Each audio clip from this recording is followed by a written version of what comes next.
নমো নমঃ সুপ্ৰভাতম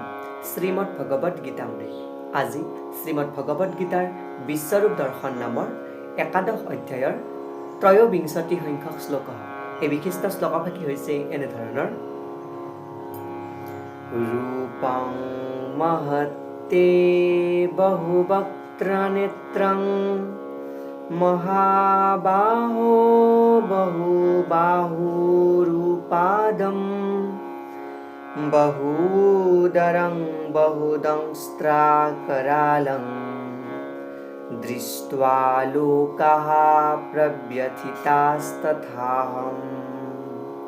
এই বিশিষ্ট শ্লোকভাগীৰ অসমীয়া অৰ্থ হৈছে এনেধৰণৰ: হে মহাবাহু,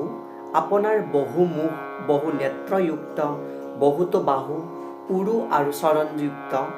বহু উদৰযুক্ত, বহুতো দন্ত থকা বাবে ভয়ংকৰ হৈ উঠা বিশাল ৰূপটো দেখি সকলো গ্ৰহ তথা দেৱতাসকলে সন্তুষ্ট হৈ পৰিছে, আৰু সেইদৰে ময়ো সন্তুষ্ট হৈ পৰিছোঁ বুলি কোৱা প্ৰসংগত সখা অৰ্জুনে ভগৱান শ্ৰীকৃষ্ণৰ যি বিশ্বৰূপ দৰ্শন লাভ কৰে এই বিশিষ্ট শ্লোকভাগীৰ অৱতাৰণা কৰিছে। শ্লোকভাগীৰ প্ৰসংগাৰ্থত মই পূৰ্বৱৰ্তী পৰ্যায়তো বাৰে বাৰে উল্লেখ কৰি আহিছোঁ। আমাৰ ঋগ্বেদৰ যি দশম মণ্ডলত থকা 90 নম্বৰ সূক্ত অৰ্থাৎ পুৰুষ সূক্তত এই জগতৰ সমস্ত সৃষ্টি বিজ্ঞান নিহিত হৈ আছে, যি বিষ্ণুৰ স্বৰূপ পৰম পুৰুষ অৰ্থাৎ পৰম আৰাধ্য আধ্যাত্মিক গৰাকীয়ে যি সুপ্ৰিম গড কস্মিক বিং, য'ত সমস্ত জগতৰ সৃষ্টি বিজ্ঞান নিহিত হৈ আছে, যাক সহস্ৰ শীৰ্ষঃ সহস্ৰ নেত্ৰঃ সহস্ৰ পাদ বুলি উল্লেখ কৰিছে, যাৰ সহস্ৰটা মূৰ আছে, সহস্ৰটা নেত্ৰ আছে, সহস্ৰখন হস্ত আছে, সহস্ৰখন ভৰি আছে, আৰু যাৰ মনৰ পৰা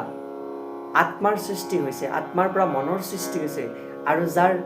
চক্ষুৰ পৰা সূৰ্য অগ্নিৰ সৃষ্টি হৈছে, ঠিক তেনেকুৱা যাৰ মুখৰ পৰা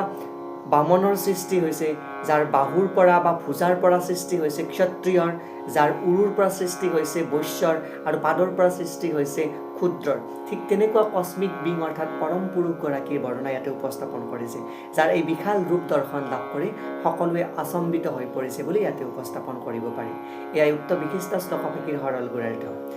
ধন্যবাদ।